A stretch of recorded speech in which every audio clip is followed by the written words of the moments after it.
स्वागत आहे तुमचं आपल्या चॅनलमध्ये। आणि बरेच जणांचे प्रश्न होते, ताई तुम्ही मराठी लोकांना व्यवसाय करताना खूप प्रॉब्लेम जातो आणि टिकत नाही, चालत नाही, घेत नाही। तर बऱ्याच गोष्टी असतात व्यवसाय करताना ज्या लक्षात ठेवायच्या। तुमचं कस्टमरशी असलेलं कम्युनिकेशन व्यवस्थित असलं पाहिजे बोलताना।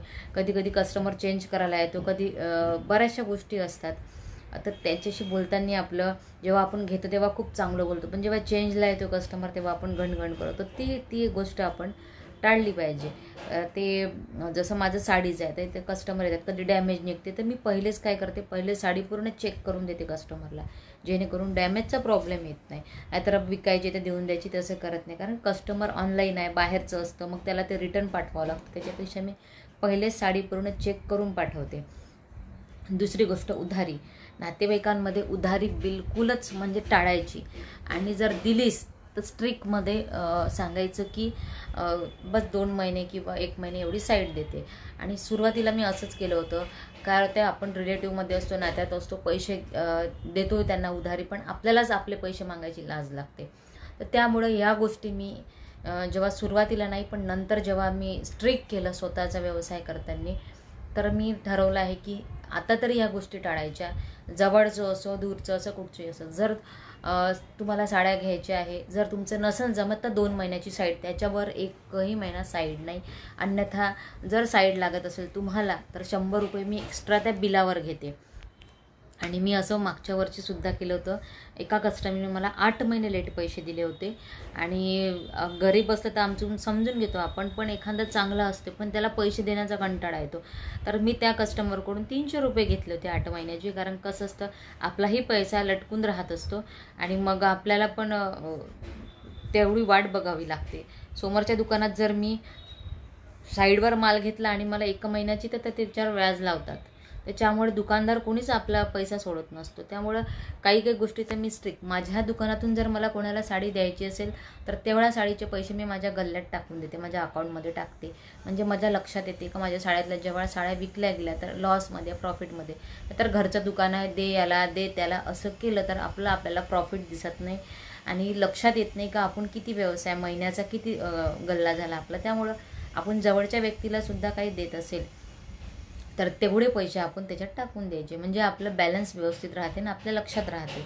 तर या गोष्टी आणि मराठी लोकांना, म्हणजे आपण जे मराठी माणसं आहेत, आपण शरमतं प्रत्येक गोष्टीला, आपलेच पैसे मागायला सुद्धा शरमतं। जर मी कोणाला, माझ्याकडून कोणी वस्तू नेली आणि त्याची जर पैसे मला मागायचे आहेत, मी 2 वेळा फोन करेन, तिसऱ्यांदा मला शरम लागेल, काय याला नेहमी नेहमी फोन करावं लागते। पण नाही, जोपर्यंत आपला पैसा आपल्या वसूल होत नाही तोपर्यंत त्या माणसाला फोन करत राहायचं। तो इरिटेट होतो आणि तुमचे पैसे तुम्हाला देतोच, न चुकता देतो। तर ही ट्रिक तुम्ही नक्की ट्राय कराल। काय, तर आपला पैसा आहे, आपण कोणाचे पैसे घेतले नाही जेणेकरून आपण त्याला त्रास देऊन राहिलो। आपलाच पैसा आपण मागत आहे, तर त्याला तोपर्यंत मागायचे जोपर्यंत आपल्या ते पैसे निघत नाही। तर ते सोडायचे नाही, काय यार हा देतच नाही असे म्हणून सोडायचे नाही। आणि बऱ्याचशा गोष्टी मला व्यवसाय करताना अडचणी भरपूर आल्या, पण यातून मी बऱ्याचशा गोष्टी शिकली। त्यामुळं आपल्या व्यवसायाची आपण खूप प्रामाणिक राहायचं। आणि आता खर्च मायनस प्लस होत राहते, पण प्रॉफिट कसं काढायचं, लॉस झाल्यानंतर ते प्रॉफिटमध्ये कसं आणायचं, या गोष्टी जेव्हा आपण व्यवसाय करतो ना तेव्हा येतात। आणि सपोर्ट खूप गरजेचा असतो आपण जेव्हा व्यवसाय करतो तेव्हा। म्हणूनच म्हणतो, जेव्हा आपण कोणत्याही ज्वेलरीचा म्हणा, साडीचा व्यवसाय करतो, जेव्हा नातेवाईक आपल्याकडून साडी नेतात ना, त्यामुळे त्यांना म्हणायचं, तुम्ही दुकानात नगदी घेताना माझ्याकडून भले तुम्ही 1 महिन्याची साईड घ्या, पण अर्धे पैसे तरी जमा करा।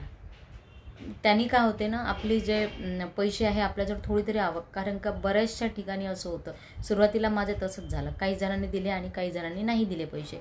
तर आपण आपलं मग आपल्याला त्याला म्हणायला कचल्यासारखं होतं। म्हणून जर समोरचा व्यक्ती देऊ शकत असेल आपले पैसे, तरच त्या व्यक्तीला साड्या उधार द्यायच्या, अन्यथा द्यायचं नाही। राग आला तरी जमते, तोंडावर नाही म्हणायचं। आणि पहिली गोष्ट, स्वतःहून नाही म्हणणं शिकायचं। समोरच्या व्यक्तीला नाही म्हणणं शिकावं लागतं, जरी तुम्हाला आतमधून खराब वाटत असेल, पण नाही म्हणणं शिकायचं। कारण का जो व्यक्ती तुमच्याशी व्यवहार व्यवस्थित ठेवत नाही त्याला नाही म्हणणं शिकलं पाहिजे आपण। नाही, हा व्यक्ती आपले पैसे देऊ शकत नाही, कारण का आपण एका दिवाळीवर काही 1000-2000 कमावत नाही, थोडेच पैसे कमावतो, पण तेही पैसे जर त्यांनी दिले नाही तर ते आपलं पूर्ण महिन्याचं बॅलन्स बिघडतं आणि प्रॉफिट अँड लॉस दोन्ही होऊन जातं. त्याच्यामुळे तेवढं तरी स्ट्रिक्ट ठेवायचं. जसं माझं ऑनलाईन आहे, आता मी माझ्या ज्या साड्या आहेत ह्या पॅकिंग केल्या आहे, मला पार्सल द्यायचं आहे बघा. आता ह्या मी साड्या केल्या आहे, सगळं केलं आहे पॅकिंग. जोपर्यंत माझ्या अकाउंटमध्ये पैसे ट्रान्सफर होत नाही तोपर्यंत मी ते साड्या पाठवत नाही. आणि कस्टमर असं असतं काही की कधी बँकिंगचे प्रॉब्लेम येतात, कधी कोणी बाहेरगावी राहतं, काही राहतं, त्यामुळे 2 दिवस पार्सल लेट. जोपर्यंत तुमच्या अकाउंटमध्ये पैसे येत नाही तोपर्यंत कुरिअर पाठवायचं नाही. अकाउंटमध्ये पैसे आले लगेच कुरिअर ट्रान्सफर करायचं. नाहीतर कस्टमर काय करतं, हो मी 2 दिवसानं पाठवतो, तुम्ही पार्सल पाठवून द्या. मग ते काय होतं, पार्सल पोचून जातं, पैसे तुमच्या अकाउंटला येतच नाही. म्हणजे कधी त्याची अडचण येते, कधी आपली अडचण येते, कधी आपल्या बँकेचा प्रॉब्लेम राहतो.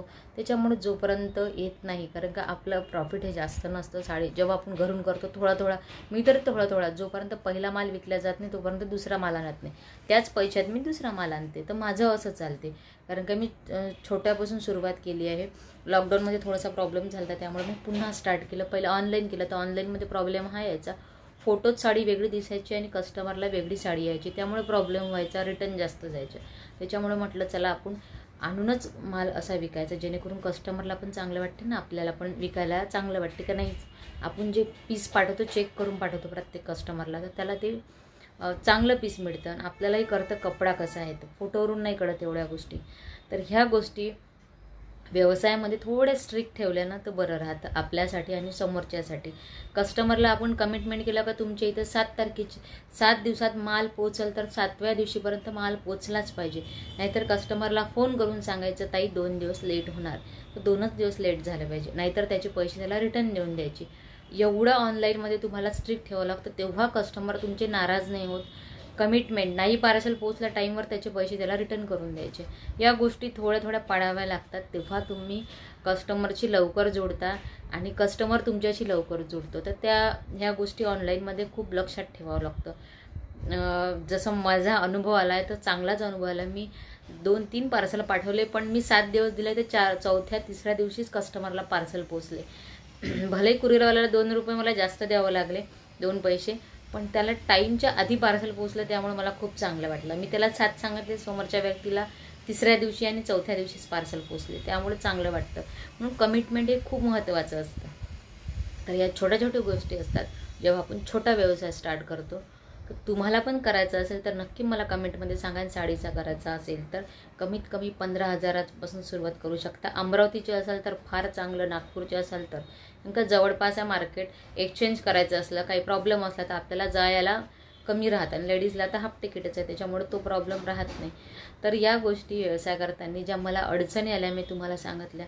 तुम्ही पण व्यवसाय करत असाल तर तुम्ही पण या काही गोष्टी नक्की पाळा, ज्याचा तुम्हाला पुढे आयुष्यात बिलकुल प्रॉब्लेम जाणार नाही आणि व्यवसायात प्रॉफिट दिसणार. नाहीतर जर असं घरचं आहे म्हणून कसाही व्यवसाय केला तर प्रॉफिट दिसत नाही. हा प्रॉब्लेम सुरुवातीला झाला होता. त्याच्यानंतर मी स्ट्रिक्ट केलं कानाला खडा की याच्यानंतर असं कोणाला उधारी द्यायची नाही, जो आपल्याला पैसे देऊ शकत नाही त्याला बिलकुल द्यायचं नाही. 2 मिनिटाचा राग पुरतो, पण रागाने समोरचा व्यक्ती आला नाही तरी 2 दिवस नाही, 4 दिवस नाही, पण आपल्या व्यवसायातलं नुकसान कोणी भरून काढत नाही, ते आपल्या स्वतःलाच भरून काढावं लागतं. त्यामुळे काही गोष्टी स्ट्रिक्ट ठेवायच्या स्वतःशी. तर आजचा व्हिडिओ तुम्हाला कसा वाटला आणि माझा जे पर्सनल अनुभव आले मला व्यवसायातील छोट्यावाल्या, ते तुम्हाला मी सांगितले. तुमचा अनुभव कसा आहे व्यवसाय करताना झालेला चुका, ते पण तुम्ही मला कमेंटमध्ये सांगू शकता. तर भेटू आपण नेक्स्ट व्लॉगमध्ये. तोपर्यंत बाय बाय.